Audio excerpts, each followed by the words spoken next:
दोस्तों, आज आप रिलैक्स और शांत होने के कई तरीकों के बारे में सीखेंगे। ये समरी आपको ज़्यादा पेशेंट होना, दूसरों के लिए सहानुभूति रखना और ज़्यादा खुश रहना सिखाएगी। ये आपको गुस्से पर कंट्रोल करना और चीज़ों को एक नए नज़रिए से देखना भी सिखाएगी। आप क्रिटिसिज्म को हैंडल करना सीख जाएंगे, जो आपके लाइफ को पहले से ज़्यादा अच्छा और खुशहाल बना देगा। नमस्कार दोस्तों, मेरा नाम है विजय बुक और आप सुन रहे हैं वी बुक। दोस्तों, आज की ऑडियो बुक समरी का नाम है don't sweat the small stuff by Richard Carlson. दोस्तों, आज के इस फास्ट और दौड़ते हुए समय में लोग अपने लाइफ में बहुत बिजी हो गए हैं।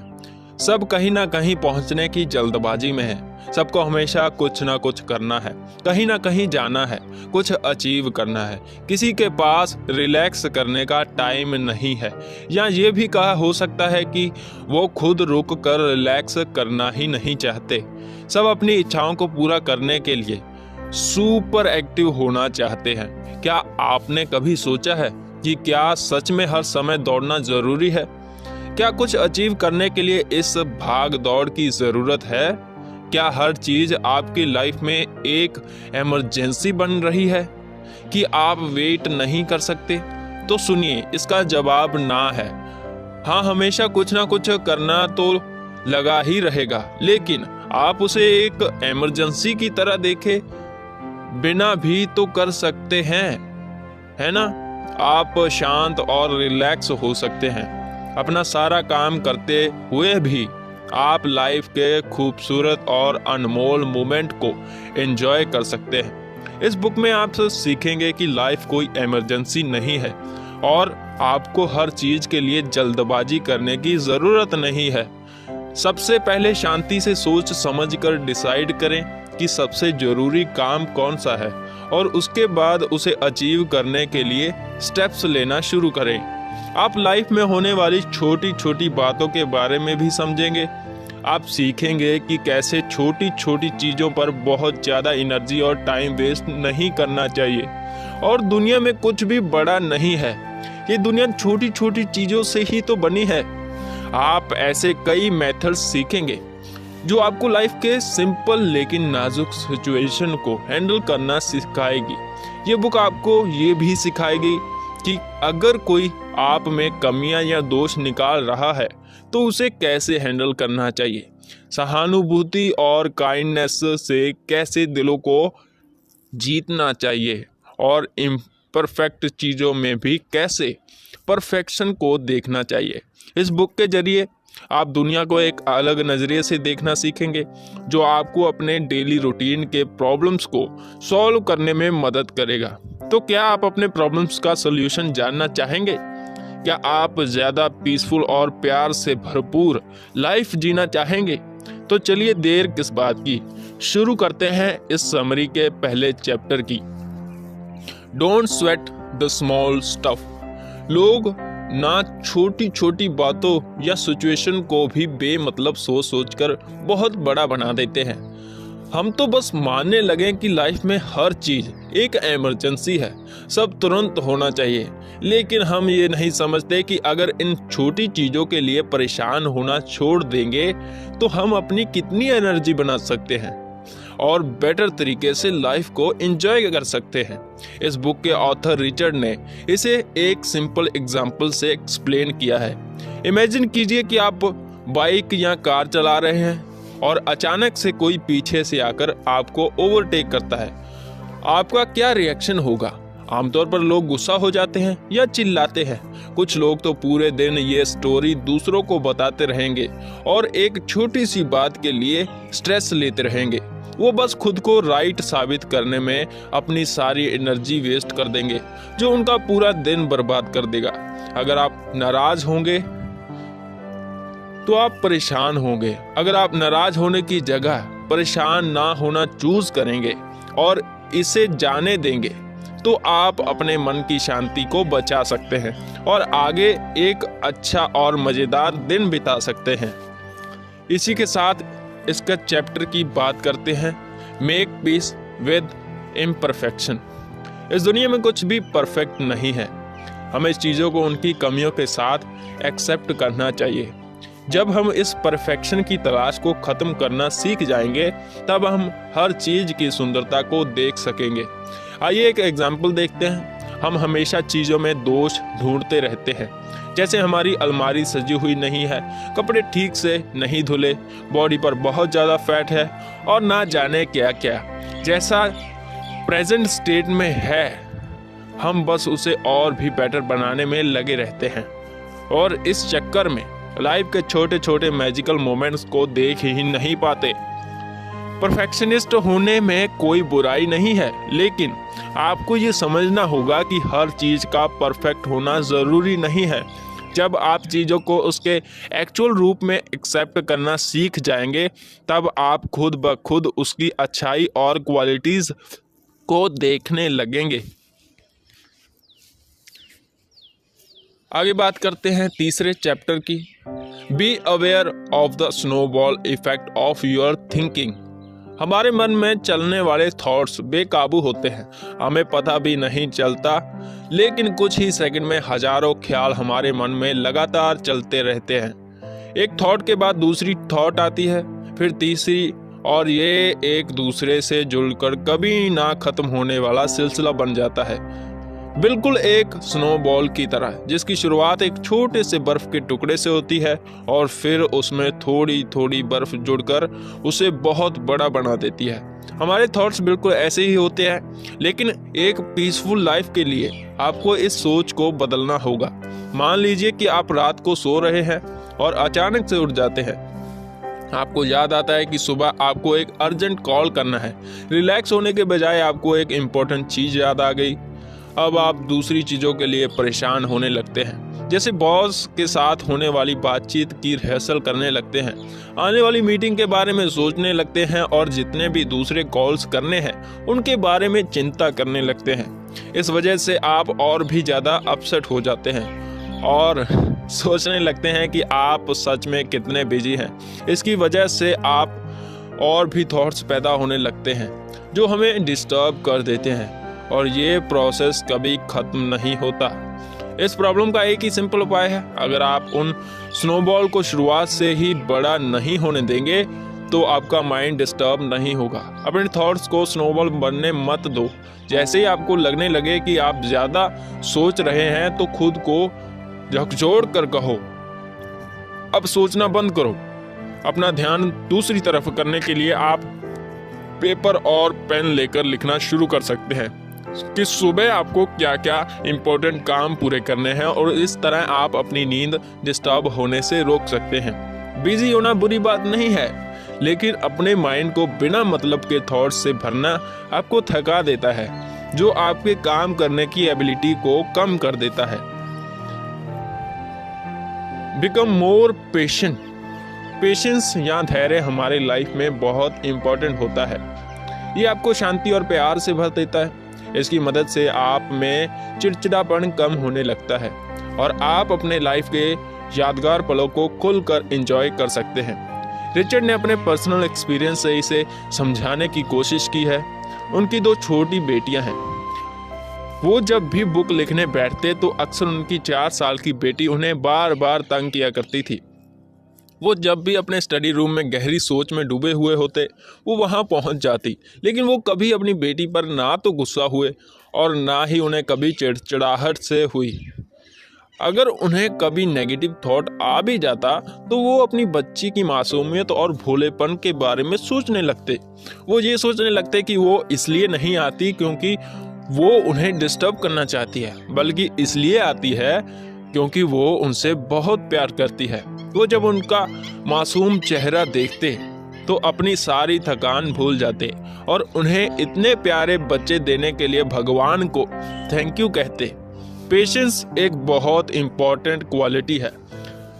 इसकी कमी से आप जीवन में निराश महसूस करने लगेंगे और छोटे छोटे लेकिन दिल को छूने वाले एक्सपीरियंस को फील नहीं कर पाएंगे। इसलिए पेशेंस हमेशा बनाए रखें। आगे बात करते हैं क्रिएट पेशेंस प्रैक्टिस पीरियड्स। अब जब हमने अपने लाइफ में पेशेंस के इम्पोर्टेंस के बारे में जान लिया है तो अब देखते हैं कि हम अपने पेशेंस का लेवल इम्प्रूव कैसे कर सकते हैं। आप पेशेंस का आर्ट सीखने के लिए पेशेंस प्रैक्टिस पीरियड सेट कर सकते हैं। खुद को बस 5 मिनट के लिए पेशेंस रखने के लिए कहिए और प्रैक्टिस के साथ धीरे धीरे इसका टाइम बढ़ाते जाइए। आप समय के साथ खुद में चेंज होता हुआ देखेंगे और प्रैक्टिस के साथ आप एक पेशेंस इंसान बन जाएंगे।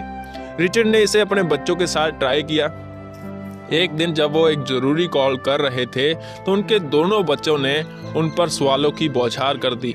वो बस अपने पापा का पूरा ध्यान खुद की तरफ चाहते थे, लेकिन उनके पापा का ध्यान तो फोन करने में लगा हुआ था। रिचर्ड ने खुद को 30 मिनट तक पेशेंस रहने के लिए कहा। ना वो गुस्सा हुए और ना उन पर चिल्लाए, वो बस बिल्कुल शांत बने रहे। उनका मूड अच्छा होने लगा।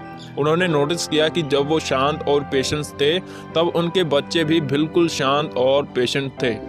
ना उन्होंने कोई शैतानी की और ना उन्हें परेशान किया।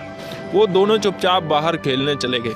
पेशेंस आपको आज में जीना सिखाता है। आप जो भी काम कर रहे हैं उस पर फोकस करने में मदद करता है। ये आपको समझाता है कि किसी हड़बड़ी की ज़रूरत नहीं है, कोई इमरजेंसी नहीं है और आप जो काम कर रहे हैं वो थोड़ा वेट कर सकता है। जब आप पेशेंस के साथ चीज़ों को हैंडल करने लगेंगे तो आप देखेंगे कि आप अपने काम को पहले से ज़्यादा अच्छे तरीके से कर पा रहे हैं और आपके रिश्ते भी ज़्यादा स्ट्रांग होंगे। उसमें ज़्यादा प्यार और विश्वास होगा। आगे बात करते हैं, be the first one two act loving और रीच आउट। राइट होना खुश होने से ज़्यादा इम्पोर्टेंट नहीं है।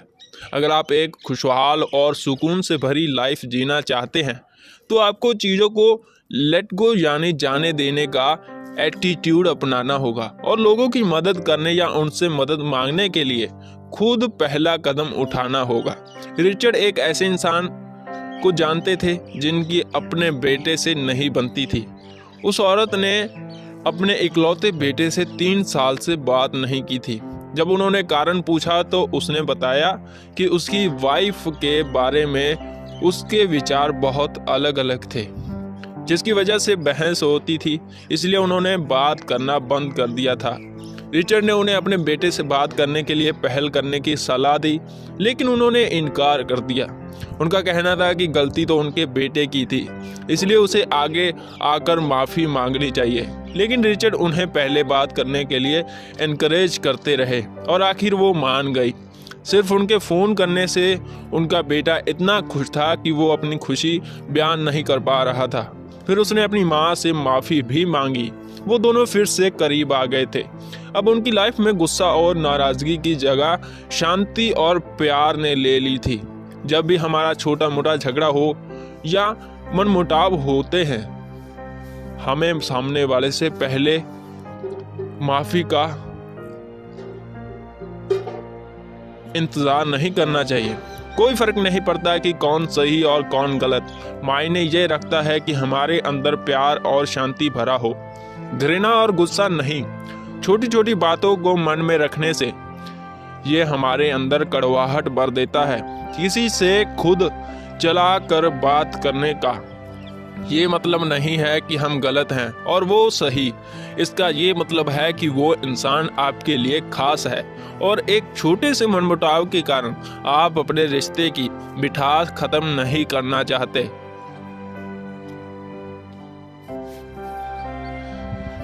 अगले चैप्टर की बात करते हैं, allow yourself to be bored. हम में से कोई भी लाइफ में बोर नहीं होना चाहता है ना, लेकिन यकीन मानिए बोर होना मेंटल हेल्थ के लिए बहुत अच्छा होता है। यह हमारे बॉडी और माइंड को रिलैक्स करने में मदद करता है। एक छोटा सा ब्रेक लेना और उस समय सिर्फ रिलैक्स करना आपको बहुत शार्प बना देता है और ज़्यादा फोकस करने में मदद करता है। रिचर्ड जब वाशिंगटन के एक छोटे से शहर में थे तब उन्हें अक्सर बोरियत होती थी। तब उन्होंने इसके फ़ायदे के बारे में जाना। वो उस समय एक साइकोथेरेपिस्ट के साथ ट्रेनिंग ले रहे थे। एक बार उन्होंने पूछा, इस छोटी सी जगह में खुद को एंटरटेन करने के लिए लोग रात में क्या करते हैं? साइकोथेरेपिस्ट ने जवाब दिया, कुछ नहीं, और ये आपके ट्रेनिंग का भी एक हिस्सा है। इसलिए आप भी कुछ नहीं करेंगे। अगर आप खुद को बोर होने देंगे तो आप ज़्यादा शांत होना सीखेंगे, आप रिलैक्स होना सीखेंगे, जो आज हम इस दौड़ती हुई दुनिया में भूल से गए हैं। बस अपने ब्रीथिंग पर ध्यान रखना और अपने बॉडी और माइंड को रेस्ट करने देना। पहले तो रिचर्ड ने ये सुनकर बड़ा अटपटा सा लगा, फिर उन्होंने इसे ट्राई करने के बारे में सोचा। शुरुआत में ऐसे ही खाली बैठने उन्हें बड़ा अजीब लगता था, लेकिन कुछ समय बाद वो इसे एंजॉय करने लगे। हमारे थॉट्स की जो ट्रेन है ना, किसी भी स्टेशन पर रुकती नहीं है, बस चलती रहती है। हम एंटरटेनमेंट के लिए हमेशा कुछ ना कुछ ढूंढते रहते हैं, बस अगले स्टेप के बारे में सोचते रहते हैं। जैसे कि अगर हम डिनर कर रहे हैं तो हम अंत में मिलने वाली आइसक्रीम या मिठाई के बारे में सोचने लगते हैं। जब हम आइसक्रीम को एंजॉय कर रहे होते हैं तो नेक्स्ट क्या करना है उस बारे में सोचना शुरू कर देते हैं, और इस तरह से ये चेन कभी खत्म नहीं होती। इसलिए हमारे माइंड को रिलैक्स करने का कभी टाइम ही नहीं मिलता। जब हम खुद को बोर होने देते हैं तो हम अपने माइंड को कुछ समय के लिए हर चिंता से दूर करके क्लीन कर देते हैं, तब जाकर माइंड रिलैक्स फील करता है। अब बात करते हैं अगले चैप्टर की। Repeat to yourself, life is not an emergency. ये एक फैक्ट है कि हम अक्सर खुद के लिए एक गोल सेट करते हैं और फिर उसे एक इमरजेंसी की तरह ट्रीट करने लगते हैं। हम बस जल्दी से जल्दी उसे अचीव करना चाहते हैं, यहाँ तक कि हम छोटी छोटी प्रॉब्लम्स को भी एक बड़ा सा पहाड़ मान लेते हैं। अपने गोल को पाने के लिए हम एक डेडलाइन बनाते हैं और वहाँ तक पहुँचने की हड़बड़ी में रहते हैं। इस चक्कर में हम उस जर्नी की मस्ती को एंजॉय ही नहीं कर पाते। इस बात को समझना बहुत ज़रूरी है कि लाइफ कोई इमरजेंसी नहीं है। आपको किस बात की जल्दी है? रिचर्ड ने अपने कुछ क्लाइंट्स के एक्सपीरियंस को शेयर किया है। उनके कुछ क्लाइंट्स का मानना था कि अगर वो घंटे तक घड़ी मेहनत नहीं करेंगे तो ज़िंदगी में बहुत पीछे छूट जाएंगे। वो अपनी लाइफ को एक इमरजेंसी की तरह ट्रीट करते थे, जहां हर काम टाइम पर होना ज़रूरी था। उनकी एक क्लाइंट्स हाउसवाइफ थी, उनके 3 बच्चे थे और वो अपने घर को साफ सुथरा रखने के बारे में बहुत स्ट्रिक्ट थी। उसने रिचर्ड को बताया कि उसे हमेशा यही चिंता लगी रहती थी कि वो उतनी अच्छी तरह सफाई नहीं कर पाएगी जैसा वो चाहती है। सुबह सबके घर से निकलने से पहले ही वो साफ सफाई करना चाहती थी, लेकिन जब वो ऐसा नहीं कर पा रही थी तो इस चीज़ ने उस पर इतना बुरा असर डाला शुरू कर दिया कि उसे डॉक्टर के पास जाना पड़ा। वो अपनी चिंता को कंट्रोल करने के लिए दवाई तक लेने लगी। रिचर्ड ने उसे एक्सप्लेन किया कि उसका हाल ऐसा हो गया है जैसे किसी ने उसके सर पर बंदूक तान रखी हो और उसे ठीक से सफाई करने के लिए कहा जा रहा हो। किसी ने ऐसा करने के लिए उसे फोर्स नहीं किया था, ये प्रेशर उसने खुद बनाया था, क्योंकि उसके मन में ये बात बैठी हुई थी कि सब साफ करना एक इमरजेंसी है जो टाइम पर होना चाहिए। इस बात को मत भूलो कि आपको फिजिकल और मेंटल दोनों तरह फिट और हेल्दी रहना है। खुद को याद दिलाते रहो कि लाइफ एक इमरजेंसी नहीं है। लाइफ में थोड़ा ठहराव बहुत जरूरी है। अब हम अगले चैप्टर की बात करते हैं। Seek first to understand. अगर आप चाहते हैं कि दूसरे आपको समझें तो पहले आपको उन्हें समझना होगा। खुलकर बातचीत करना लोगों को समझने में आपकी मदद करेगा।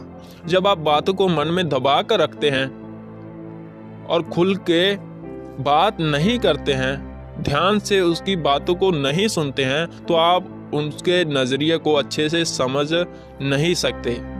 जब दूसरों को एहसास होने लगता है कि आप उन्हें समझने की कोशिश कर रहे हैं तो वो यही चीज़ आपके साथ भी करते हैं। वो आपको समझने की कोशिश करते हैं और इस तरह 2 लोगों के ईगो की लड़ाई नहीं होती। लेकिन लोग बहुत सेल्फिश हैं, वो बस यही चाहते हैं कि सब उन्हें समझे, लेकिन वो दूसरों को समझना नहीं चाहते। इस एटीट्यूड की वजह से ईगो की टक्कर होती है। रिचर्ड एक कपल को जानते थे जो 10 साल से शादीशुदा थे। फाइनेंशियल प्रॉब्लम के कारण दोनों बहुत निराश और चिड़चिड़े हो गए थे। पत्नी नाराज थी क्योंकि वो समझ नहीं पा रही थी कि उसका पति इतना खर्चीला क्यों है। पति इसलिए गुस्सा था क्योंकि वो समझ नहीं पा रहा था कि उसकी बीवी इतने पैसे क्यों बचाती है। देखा जाए तो ये छोटी सी प्रॉब्लम थी जिसका उपाय भी सिंपल सा था। बड़ी प्रॉब्लम तो ये थी कि वो बात करते समय एक दूसरे को बीच में टोक देते थे। वो एक दूसरे की पूरी बात ध्यान से सुनते ही नहीं थे और बीच में ही झगड़ने लगते थे। रिचर्ड ने उन्हें बिना एक दूसरे को बीच में रोके बात करने की सलाह दी। बात पूरी होने के बाद पति को समझ में आया कि उसकी बीवी हमेशा फाइनेंशियल प्रॉब्लम से बचने के लिए ही पैसे बचाती थी। वो डरती थी कि उन्हें कभी ऐसा दिन ना देखना पड़े जहां उनके लिए सारे दरवाजे ही बंद हो चुके हों। तो वहीं उसकी वाइफ को ये समझ में आया कि उसका पति उसकी कितनी केयर करता था। वो उसे एक अच्छी लाइफ देने के लिए उस पर पैसा खर्च करता था। वो चाहता था कि उसे उस पर गर्व हो कि उसने उसे कितनी अच्छी ज़िंदगी दी है। पहली बार वो एक दूसरे को ठीक से समझ पा रहे थे और अब उनके बीच नाराज़गी की जगह प्यार और अंडरस्टैंडिंग ने ले ली थी। पहले दूसरों को समझने की कोशिश करना एक हेल्दी और स्ट्रॉन्ग रिलेशनशिप का फाउंडेशन होता है। तो आज से ही खुद को और दूसरों को सुनना शुरू कर दें। आगे बात करते हैं, choose being kind over being right. लोग अक्सर खुद को सही साबित करने के लिए दूसरों को नीचा दिखाते हैं। ये ज़रूरी तो नहीं है कि आप तभी राइट होंगे जब दूसरा इंसान रॉन्ग होगा। उल्टा उसे नीचा दिखाकर आपको और ज़्यादा बुरा लगेगा, क्योंकि आपके दिल का हिस्सा जहां कंपैशन छुपा हुआ है वो हर्ट हो जाएगा। इसीलिए दूसरों की गलतियां निकालना बंद करें, उसे इग्नोर करना सीखो। आपको राइट होने के बजाय काइंड होने की ज़रूरत है। इस एटीट्यूड को अपनाने से आप बहुत सेटिस्फाइड और अच्छा फील करेंगे। रिचर्ड अपनी वाइफ के साथ एक बिजनेस प्लान डिस्कस कर रहे थे। उनका प्लान बहुत हिट रहा। इस एक्साइटमेंट में रिचर्ड ने इसका सारा क्रेडिट खुद ले लिया। उनकी वाइफ ने कोई आपत्ति नहीं की, वो अपने पति के लिए खुश थी। कुछ समय बाद रिचर्ड को एहसास हुआ कि ये आइडिया तो उनका था, उसका नहीं, ये तो उनकी वाइफ था जो इतना सक्सेसफुल हुआ था। उन्होंने अपनी वाइफ से माफ़ी मांगी। उनकी वाइफ ने कहा कि वो रिचर्ड के लिए खुश थी, इसलिए उनसे कोई बहस नहीं की। उनका मानना था कि कोई फर्क नहीं पड़ता कि कौन राइट है और कौन नहीं, सिर्फ खुशी मायने रखती है। दूसरों को समझना और दिल बड़ा रखना हमें खुशी देता है। इसीलिए बी काइंड, हमेशा खुश रहिए। आगे बात करते हैं, develop your own helping ritual. छोटी छोटी चीज़ों में दिल बड़ा रखना और दयालु होना हमें बहुत अच्छा फील कराता है। एक काइंड और नेक दिल इंसान बनने के लिए हमें खुद हेल्पिंग एटीट्यूड बनाना चाहिए। आपकी ये हैबिट सिर्फ लोगों की मदद नहीं करेगी, बल्कि ये अपने आप में बहुत मज़ेदार भी है। जैसे आप किसी के लिए दरवाज़ा खोल सकते हैं, किसी के लिए टोल बूथ पर पैसे दे सकते हैं, या जो लोग अकेले हैं उनसे मिलने जा सकते हैं ताकि उन्हें अकेलापन ना लगे। आपको जो भी करना पसंद हो आप उस चीज़ को यूज़ कर सकते हैं और लोगों की हेल्प कर सकते हैं। ऐसा करने से आप बहुत अच्छा फील करेंगे। रिचर्ड सैन फ्रांसिस्को के एक छोटे शहर में रहते थे।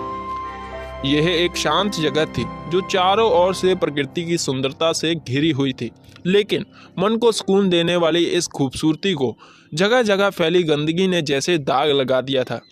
लोग घरों से, गाड़ियों से रास्तों पर कचरा फेंक दिया करते थे।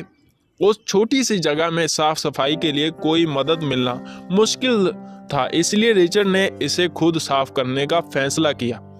उन्हें जब भी रास्ते पर, पार्क में, यहाँ कहीं भी कचरा बिखरा हुआ दिखाई देता तो उसे उठाकर डस्टबिन में डाल देते।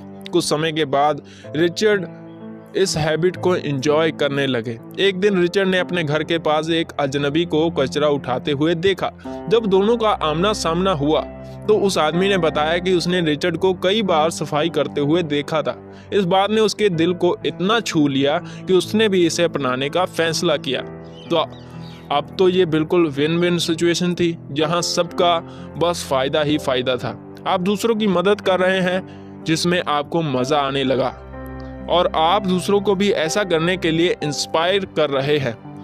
हम दूसरों की बुरी आदत को तो बड़ी जल्दी सीख जाते हैं, लेकिन अच्छी आदत अपनाने में इतना समय क्यों देते हैं?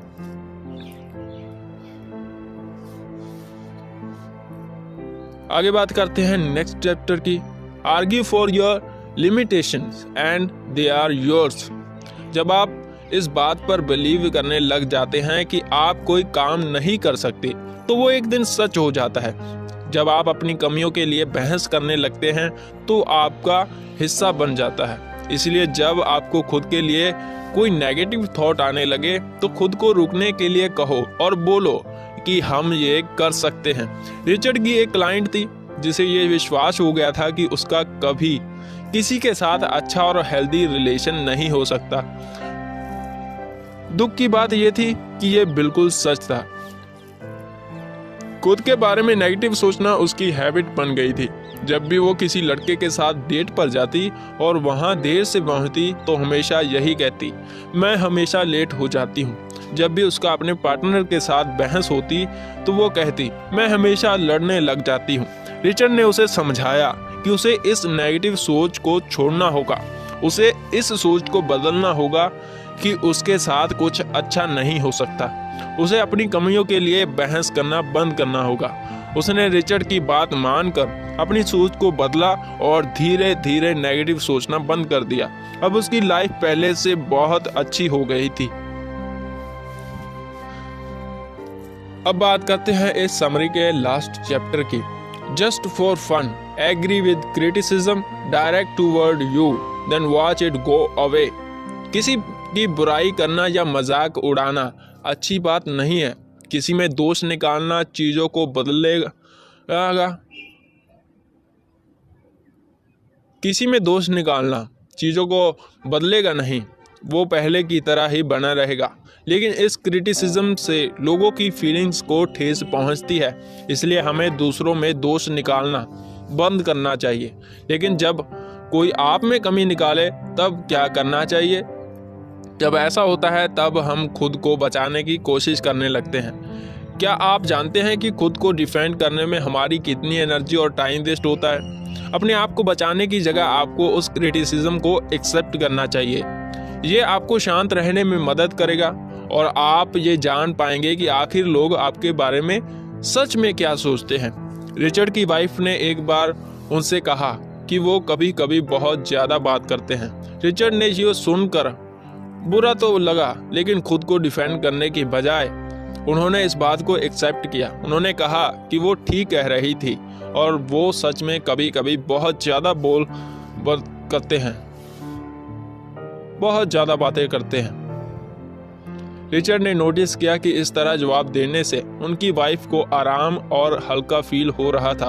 वो रिलैक्स फील कर रही थी और कुछ समय बाद उन्होंने रिचर्ड से कहा कि उनसे बात करना कितना इजी है, क्योंकि वो झगड़ा नहीं करते, बहस नहीं करते, वो बातों को समझने की कोशिश करते हैं और क्रिटिसिज्म को नेगेटिव नहीं बल्कि पॉजिटिव तरीके से लेते हैं। अब इसके बजाय अगर रिचर्ड अपनी वाइफ की बात पर गुस्सा हो जाते तो शायद उस दिन के बाद उनकी वाइफ उनसे बातें शेयर करना ही बंद कर देती। अपनी कमी को एक्सेप्ट करने के लिए एटीट्यूड ने उन्हें इस क्रिटिसिज्म में भी एक पॉजिटिव पॉइंट देखना सिखाया और शांत बने रहने में उनकी मदद भी की। इस तरह उन्होंने अपनी एनर्जी और टाइम दोनों को बचाया। क्रिटिसिज्म की तरफ रिएक्ट करने से वो खत्म नहीं हो जाएगा, इसलिए शांत बने रहने में और उस बात को एक्सेप्ट करने में ही समझदारी है, ताकि आप एक जगह अटके ना रहें, आसानी से आगे बढ़ सकें। तो दोस्तों, हम पहुंच गए इस समरी के कंक्लूजन तक। तो इस बुक में आपने सीखा कि लाइफ एक इमरजेंसी नहीं है। लोगों को हर चीज को बड़ा बनाने की आदत हो गई है। एक कहावत है कि slow and steady wins the race, लेकिन हम असली जिंदगी में बिल्कुल इसका उल्टा करते हैं। हम बस भागते ही जा रहे हैं। हमें लगने लगा है कि स्पीड ही सब कुछ है और यही सोच हमें दुखी करती जा रही है। आपने ये भी सीखा कि लाइफ में सब छोटी छोटी बातें ही हैं, उन्हें बेवजह बड़ा ना बनाएं और उनके लिए चिंता तो बिल्कुल नहीं करनी चाहिए। हमने ये भी सीखा कि बेकार की बातों को पकड़ कर रखने के बजाय उसे भूल जाने में ही भलाई होती है, ताकि हम चैन से लाइफ एंजॉय कर सकें। आपने ये भी समझा कि खुश होने के लिए हमेशा राइट होना जरूरी नहीं है। दिल बड़ा रखना, कंपैशन और पेशेंस को अपनाना जो एक खुशहाल और शांति से भरे लाइफ का दरवाजा खोल देता है। दूसरों के दर्द को, खुशी को फील करने के लिए आपको नरम दिल और काइंड होना चाहिए। दूसरों की गलती को माफ करना या उसे नजरअंदाज करने की समझ और अच्छाई आप में होनी चाहिए। मुश्किल वक्त में आपको पेशेंस होने के साथ चीज़ों को हैंडल करना होगा ताकि वो फिर से नॉर्मल हो सके। परफेक्शन के पीछे भागने की जगह चीज़ों को उनकी कमियों और अधूरेपन के साथ एक्सेप्ट करना ही समझदारी होता है। जब आपके मन में काइंडनेस और कंपैशन होगा, सिर्फ तब आप दुनिया की खूबसूरती को देख पाएंगे। तो अपनी सोच को बड़ा करें, छोटी छोटी बातों को भुलाना सीखें और ये लाइफ जो हमें गिफ्ट में मिली है उसे खुलकर एंजॉय करें। तो ये समरी यहीं पर ख़त्म होती है। आपने इस समरी से क्या सीखा, आप हमें कमेंट में सिखा सकते हैं, और आगे आप कौन सी समरी सुनना चाहते हैं ये भी लिख सकते हैं। रखिए अपना ढेर सारा ख्याल। तब तक के लिए जय हिंद।